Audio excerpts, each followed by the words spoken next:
Hello. Two. Hello. Chat. Two. Industry. Tactics. Hello and welcome back to Industry Tactics. My name is Friendly Rich, and this is a podcast interviewing many outsider artists. It totally is. Can you see what's happening? Here we go. No. It sees 360, so it can't go wrong. What can possibly We're go right wrong? up your nostrils here. So the only thing I'll give you is like a dicker up or down if you sound a little too hot. But you know what I mean? Like, oh, Michael, you're really hot. Hot in the industry is what, Michael? Great tights. We're here with Michael Herring and Rebecca Hennessy. Hi. What we're doing, if you're watching us in the virtual reality, they've got a little plant here right in front of the camera. We're sharing a mic among them and us. First time ever we've had a couple on the podcast. So welcome. Or no, I should say thank you. Thank you. Thank you. Thank you for having me in the home. So we're just going to work on timing. It means that we can all speak freely. Okay. I'm speaking freely. You sound great. Thank You you. sound great. So the agenda, if you're following along, is on Michael. Is it Michael's whiteboard? It is. This is a sick whiteboard. So that's the agenda for the podcast. So we're going to start out with Ruby My Dar. We're going to go into Monk's Mood. And then we're going to take a little Trevor Kitchen right down to the stage right down to the bottom. And you see Cuba/Christmas. That's a man. All right. We have to give a shout out to Peter Kankura, Yeah? saxophone player in Ottawa, Mm-hmm. who got us into having whiteboards. Yeah, so you whiteboard as a strategy, like as a planning mechanism? You get it all done that way? It's like the to-do list. Oh shit, man.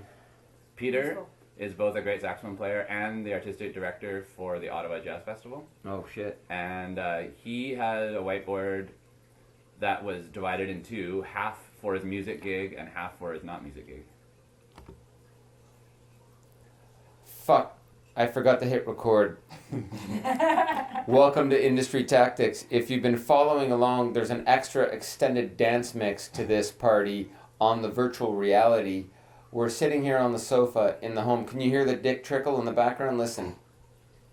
That's their aquarium. If you're following along on VR, this has got to be very confusing because I'm pointing you out to the obvious. Look at it. If you're in VR, look stage left. Yeah. All the big fish are hiding, so come on, put on a show, guys. Speaking there, that lackluster voice is Michael Herring on his own sofa, accompanied by... Myself, Rebecca Hennessy. Oh, I'm honored to be here with you. You need a Friendly Rich style name, Harnessy. Yeah, I know, exactly. Rebarca. Yeah, I got Herring down. Mm-hmm. Rebarca. This is a beautiful living room. We're here. They got the Settlers of Catan out. That's right. I'm with my people here. And Michael, before I forgot to hit record, you were telling us, we were looking at the agenda behind us here of your whiteboard. We're going to start out with Ruby My Dar, and then we're going to shank right and go right down to Cuba Christmas. Where did you learn this tactic of using a whiteboard? The Peter Kankura, who's a saxophone player, plays saxophone in our band Way North. He's also Ottawa guy and the artistic director for the Ottawa Festival.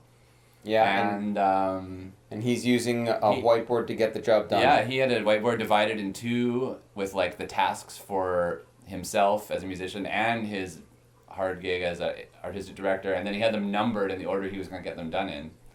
He's So the like kind a of guy. whiteboard for the whiteboard. Is that the Well, deal? the whiteboard was like two whiteboards in one, and then he he had his tasks numbered, and that guy gets stuff done. So we tried to steal his idea. We both have whiteboards now. And we started, I don't know if you can see on the edge, there's even a smaller whiteboard. That was my original whiteboard, and I upsized.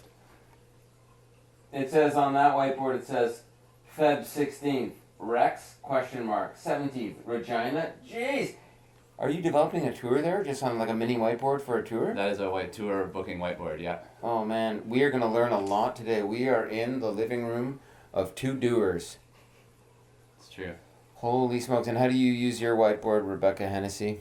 Same. I'm a musical director for the Women's Blues Review, and right now it's filled up with names of the singers, the featured vocalists, and what they need to give me, what information they need to give me, so I can complete some tasks before rehearsals start. You gotta go closer to that lovely voice next time, okay? You're doing a great job. Okay, sorry. No, it's okay. Wow, guys, you are getting it done. So the artistic director of the Women's Blues Review, how many years have you been doing that? Since 2013. And that's at Massey Hall. Mhm. How does that feel? Great. It's a wonderful show. Since 2001? 13. 13, holy smokes. But I've been playing in the house band for longer. I don't remember how long I've been playing in the house band for, but I started the musical direction in 2013. So you guys are both using this whiteboard tactic. You're married. True. We got a lot to learn about the way you got to the shared getting the job done. It's very interesting. That's gotta be nice, the idea of playing together married, not playing together and understanding each other married. What's that like? Being I'll stop talking that language, god damn it. Making music together as a couple like this, with and without each other. It's great. But I think the important thing to do is to balance what's work and what's pleasure. And, downtime is very important for our marriage. Yeah. We could work on that maybe. But as musicians, and it's just hard to stop working. Oh my god, man. You said it. You said it. So, yeah, that's one thing that I always have. And I mean, not to get too into my situation, my marriage, but it's like that, and my wife Lynn, you guys know her, is super understanding of that, but it's always I feel weird about it. It's like, all right, I'll see you in a week. Right. It happens a lot, and man, it's a weird thing. So, do you guys have that as well? You don't have to be a musician or a non-musician to have that. It's what you said, Rebecca. I think that hit it on the head. It's you're always working, right? You could work forever. My God, if we took music out of our lives, we'd be normal. Maybe. Or even weirder. Exactly. Yeah. Yeah. Yeah, it's hard. I think we're both workaholics.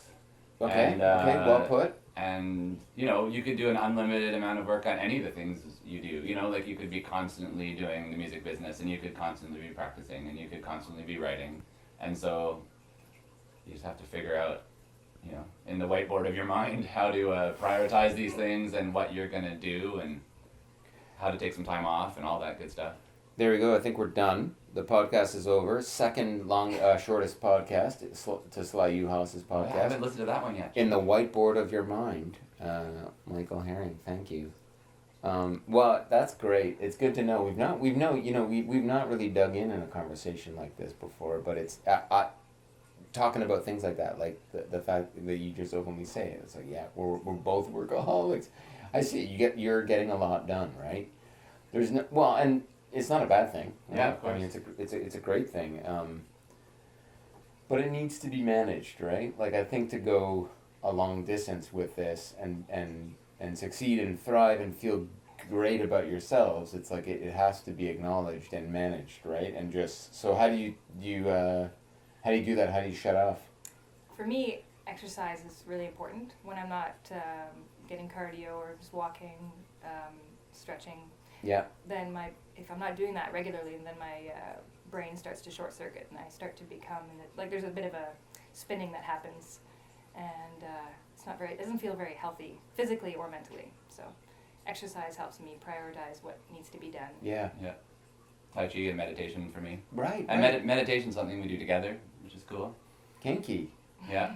So how do you do that together? Can we try it right here? I mean, Yeah, you're watching us. Exactly. On the, Well, there's a meditation cushion right there. All right. Here Yeah. we go. Fuck's sakes. Yeah. I've tried meditating too, so let's try it. So what do we do? Take a breath in and notice it, and then keep noticing, breathing. Wow, my heart is really going, eh? You guys? Do you extra coffee? Yeah, I'm all hopped up here. I haven't declared yet, but I don't really drink coffee, and I had one today. Oh, yeah? And I don't usually, I always talk fast, and I don't usually enunciate, so if I'm worse than normal. So Yeah.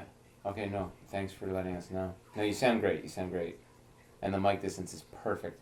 Okay, I gotta remember to get it close to Rebecca. We're making the most of this. Wonderful. Oh, my God. Well, that was a great meditation. Yeah.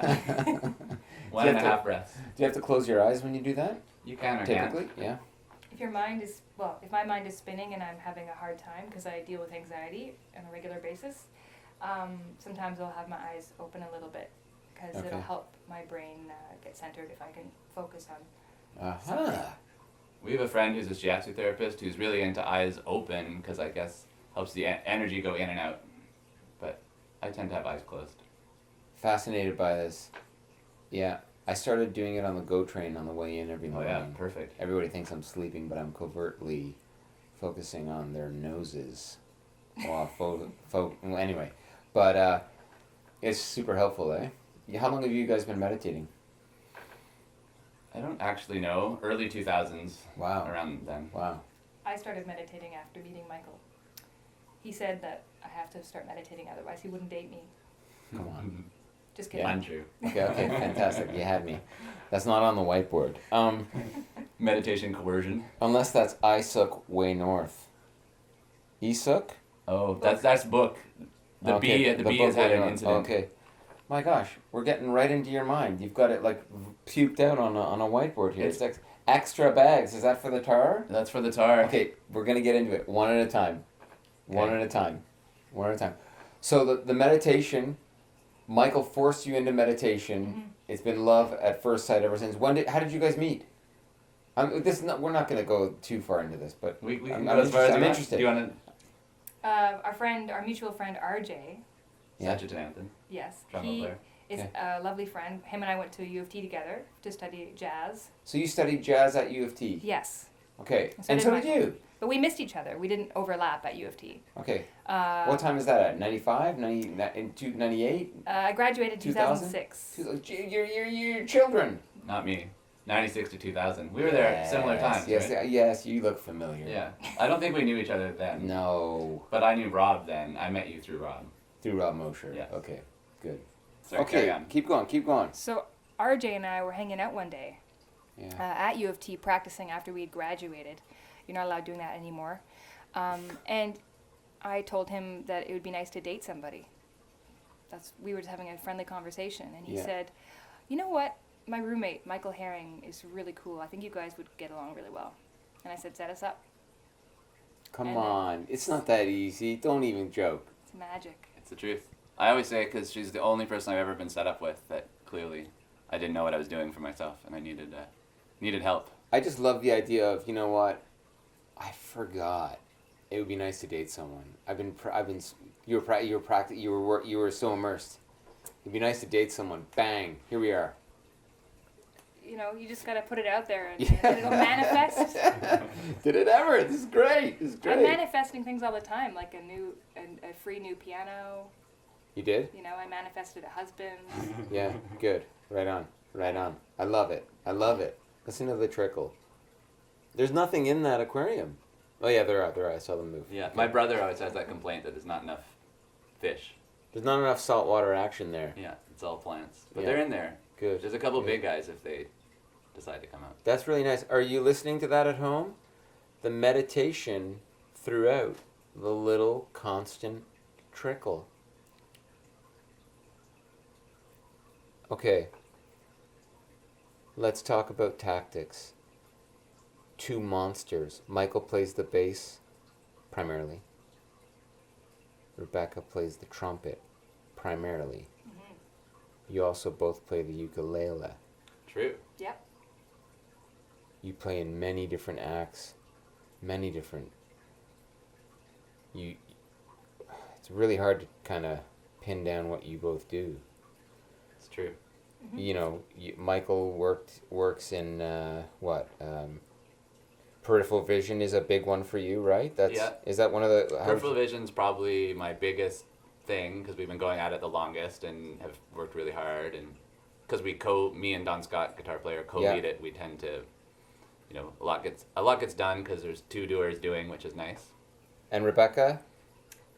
Currently, Fog is Fog. happening. Yeah. Yeah, I That's see my that. band. I see that. Who's in Fog? Tanny Gill Oh on my God. piano. Yeah, I'm in. Don Scott, who is also in Peripheral Vision. Come on, Sharing. Sharing. Is caring. And Nico Dan on the drums. Holy smoke. Jay Burr on tuba.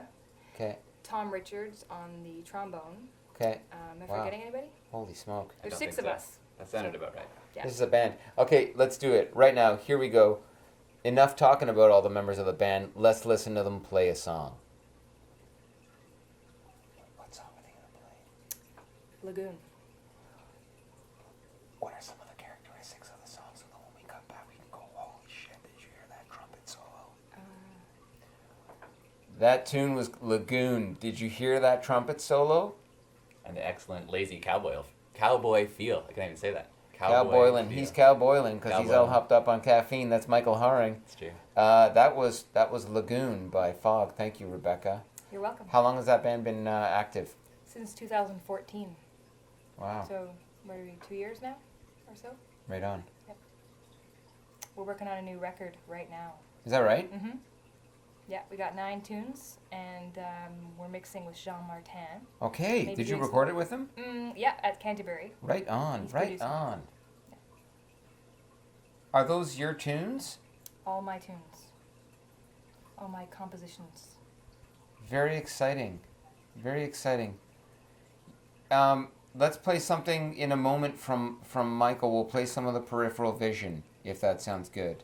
All right. You're going to be going on a tour to Europe with that band, is that right? Yeah, we're leaving on Thursday. Oh, I Thursday. mean, probably Thursday a month Thursday, ago, the or who Ghost knows when this passed. comes out. But Exactly, yeah. So you're going on a trip to Europe. Now, it does say pack me bags on your whiteboard. You seem to, so I want to, I'm interested in, if you don't mind me going a little into the anxiety, because like look at my armpits here.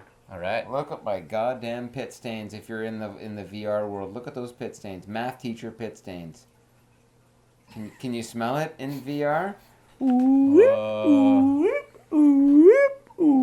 Okay, this is a good one now. Now we're getting warmed up here. It's true. Let's get a little bit into the anxiety. Sure. Do you feel that tickle? Man, do I get nervous and constipate? Do you constipate when you're on the road? Sometimes, yeah. First, like, couple days. First day of an international flight. Oh, God. It's not good on the, the dry out of the overnight flight will dry the whole system down. Shut her right down. I actually don't stress out once I'm flying. I'm stressed the kind of days before, the day of. Yeah. Once the base is checked, that's when I'm happy. Yeah, base is checked. You're in the you got the buckle on in the airplane. Even an hour before that, just once the base goes down the conveyor belt, that's Okay. when I breathe a sigh of relief. And then that's when I start to get nervous because I don't like flying. Oh shit. But I manage it. Yeah? And I don't have to take medication anymore, which is Okay, really nice. okay. So you got really nervous on flights earlier, yeah. Yeah, I used to. I'm Okay. better now. I'm Okay. totally I can cope. What have you done to cope? Just practicing the meditation. Holy cow. Yeah. Holy cow. Meditating, kids. It works. Look True. at these guys. They're beaming here on their sofa. And so, drinky poo on the plane? Never. Well, look at the both of you. Come on, I- man. The night is young. I worked in Korea Yeah. in I think it was the summer of 1999, Okay. between school years. And we're like, young guys with this like club gig 7 nights a week, and we Yeah. got deported. And then on the way home, me and my friend Brian, piano player, got drunk. Like, drank vodka and orange juice constantly. Okay. And I've never been so jet lagged in my life. Like 2 weeks of horrible jet lag. And then since then, I stopped drinking on planes. Pretty much not even a glass of wine with dinner. Okay. That's the reason why I don't drink on buses either, because when I was in Mexico, I drank a whole bottle of tequila and got really drunk on a bus. And ended up barfing on the bus. It was really bad. Thank you for both of these scenes. They're incredible. Don't Did do it that. stink on the bus? Was it awesome? It was the worst bus ride I've ever taken. It was a 13-hour bus ride. Mariachi tour. Mariachi tour. Oh 2007 my God. or 6. Like, yeah. Rebecca plays in a mariachi band. The musical diet of these two is these guys are shitting regularly. I mean, the musical diet, she's getting mariachi. Give me a week in your life musically. Monday. Monday could be rehearsals. Could be a gig at the Transac. With who? Just like Jesse Baird and Chris Banks. Tuesday. Sometimes. Bucky Banks. Tuesday I play mariachi Fuck's at sakes. this restaurant called Caballito, across the street from Roy Thompson Hall. Wednesday, sometimes I play the Boogaloo band band with Michael at Reposado. See that? A little bit of time, a little bit of family time in there. Yeah. Still making music on the in the mix. Keep going. What's Thursday? Now we're ramping into the weekend. She's getting ready. It could be a mariachi, or it could be a rehearsal night, or it could be a night off. A nice night out. A little bit of balance there in the week. Thursdays. Yep. Wouldn't think to take a Thursday off. Yep. Friday night, right back at it. It could be jazz. It Okay. could be mariachi. It could be Adele. Who knows? Like, What does Adele mean? I played with Adele on a Friday night. Fuck A couple weeks ago. fuck. Keep going. It could be rocking out with Adele. Could be Adele at the ACC. No big deal. No, all right, okay. Yeah, I don't know. Saturday, Um, another night. mariachis. Like 3 gigs on a Saturday usually. All right, you want to know how to stay fit? How are those gigs with the mariachi band? They're nuts. They're fun. They Yeah. got to be good for your chops, for like your sense of family. Yep, all good. And food, and usually there's really good food on the gigs, and that's good. So you puked on a bus with all the mariachis? Most of them were sleeping at that time because they drank a reasonable amount, but not as much as I did. In Mexico. On this, Where are you? We were in Mexico, going from Mexico City to San Luis Potosi. Yeah. And to be honest, I can't remember where that is on the map right now. San Luis Potosi. Look it up on the Alice. Listen, if you want to know how this story ends, if you're watching in VR, tune in to the podcast and listen to it on iTunes. That's how these two listen to the podcast, or on your podcatcher if you're an Android. See you later.